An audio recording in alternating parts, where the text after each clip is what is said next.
기억의 옵스큐라는 제가 종로 3가에 있는 옛날 헐리우드 극장 앞을 지나가다가 보게 된 손그림 간판, 예전 영화의 손그림 간판에서 시작한 작업입니다.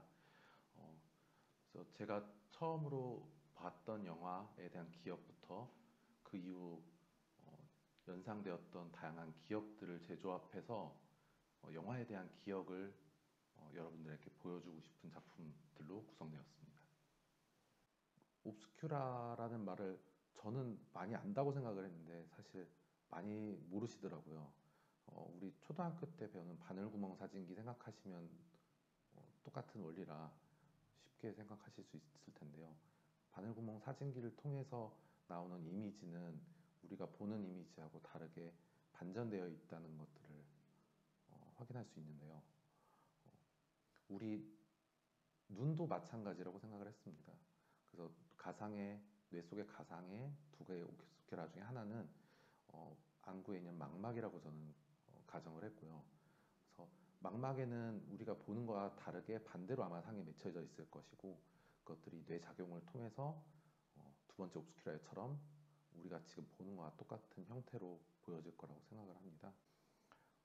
가상의 옵스큐라 장치를 설치한 것은 그러니까 기억이라는 게 완결된 결과물로서 짠 하고 나타나 있는 것들이 아니라 지금 이 순간에도 계속 움직이면서 변화하면서 이어져 나가고 있는 것이 기억이라고 생각을 합니다. 그래서 옵스큐라라는 가상의 장치를 통해서 그 과정들을 좀 보여주고 싶었고요.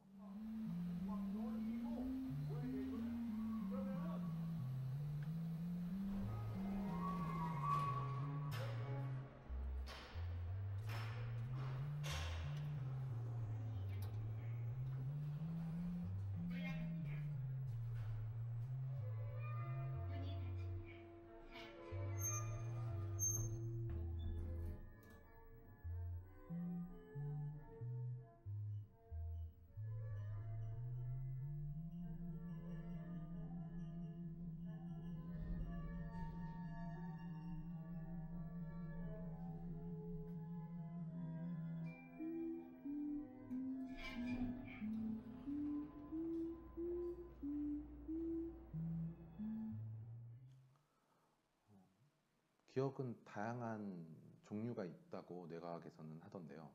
그러니까 뭐 제가 거기 있는 모든 기억들을 재현을 하려고 그 과정을 재현하려고 한 건 아니고요. 그 중에서 의미 기억이라는 부분들을 재현하려고 했는데요.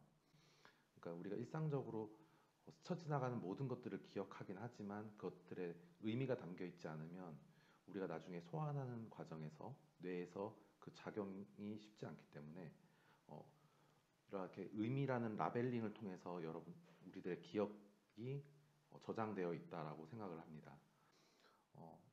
핵심적인 부분들은 기억은 결국 운동으로 불러지고 저장된다는 것입니다. 그러니까 우리가 어떤 물체를 봤을 때조차도 우린 가만히 있지만 우리의 눈은 수없이 많은 운동들을 하고 있고요. 그리고 우리가 어떤 기억을 불러일으킬 때도 그냥 단순하게 어떤 텍스트를 글자 그대로 떠올리는 게 아니라 발음되지 않는 어떤 말하기를 통해서 속으로 중얼거림을 통해서 기억을 소환한다라는 것들이 이제 뇌과학에서 제가 공부한 부분들이었습니다. 그래서 과정에서 이런 운동들을 표현을 하려고 했었고, 그래서 두 채널 중에 하나에는 드로잉을 통해서 기억을 저장하는 방식들, 그리고 밑에는 기억의 운동들, 기억을 불러일으키게 하는 운동의 모습들을 담으려고 노력했습니다. 투 채널을 하게 된 가장 주요한 원인은 마치 나의 뇌를 한 번에 보여줄 수 있지 못할 거라는 생각을 좀 많이 했어요.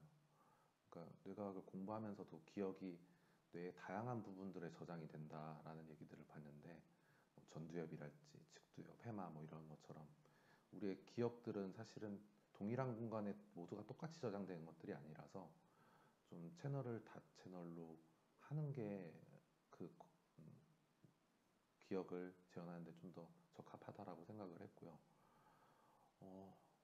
투 채널을 하면서 좀 좀 어려웠던 부분들은, 그러니까 이전까지는 채널 하나에 어떤 이야기나 내용들을 다 넣어서 보여주는 방식으로 제가 작업을 해왔다면, 이걸 왜 이렇게 나눠야 되는지부터 이러한 타이밍이나 이런 것들을 어떻게 조절할 건지에 대한 고민들을 좀 많이 하게 되었고요.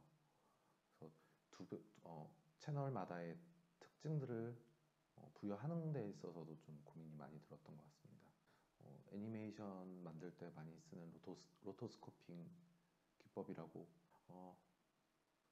드로잉을 하게 된 가장 큰 이유는 기억에 대한 부분들을, 예전에 영화를 봤던 기억에 대한 부분들을 주위 사람들하고 나누다 보면 저는 생각보다 색에 대한 부분들을 많이 기억을 하지 못하더라고요.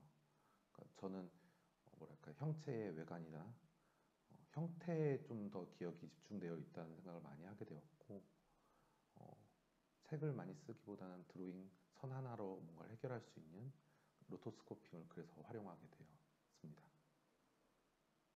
제가 대학교를 다닐 때 영화를 전공했을 때도 영화관 가는 것이 너무나 설레고 언제나 또 가고 싶은 그런 공간이었는데, 그랬기 때문에 이제 대학도 전공을 그런 쪽을 하게 되었는데, 사실 제가 요즘 영화관을 거의 가지 않습니다. 내가 왜 영화관을 가지 않을까, 혹은 내가 왜 영화관 가는 게 별로 재미없다고 느낄까, 영화에 대한 기억을 떠올리면서 사실은 이걸 같이 고민을 하고 있었던 부분이었거든요. 그래서 작품에서도 마지막엔 랩탑으로 영화를 보는 장면이 나오는데, 저도 사실은 더 이상 영화관을 가지 않는 시대가, 저뿐만 아니라 모두 그런 시대가 되었는데, 우리에게 이제 영화는 어떤 의미로 다가올지 이런 걸 같이 고민해 보면 좋지 않을까. 다른 일들을 할 때보다 뭔가를 만들 때 좀 살아있다는 느낌을 많이 받았던 것 같고, 그래서 한동안 일이 좀 없어서 원래 하던 일을 접을까 말까 고민하면서, 아, 그래, 내가 원래는 이런 걸 하는 걸 좋아했었지라는 생각을 다시 하게 되었죠. 그래서 작업을 본격적으로 다시 시작을 했고, 작년에. 가장 구체적으로는, 그러니까 지금 제가 만든 작품에는 어떤 텍스트를 만드는 과정이 담겨 있진 않은데, 제가 사실 제일 바라는 부분들은 우리가 어떤 글을 쓸 때 어떻게 기억이 작동하는지에 대한 부분들을 만들어 보고 싶었거든요. 그래서 지금까지는 속으로 웅얼거리면서 자기 되뇌이면서 연상을 했던 기억까지였다면, 향후 작업은 그걸 바탕으로 실제로 어떤 글을 작성하는, 글을 만들어내는 그때의 나의 기억에 대한 것들을 만들어 보고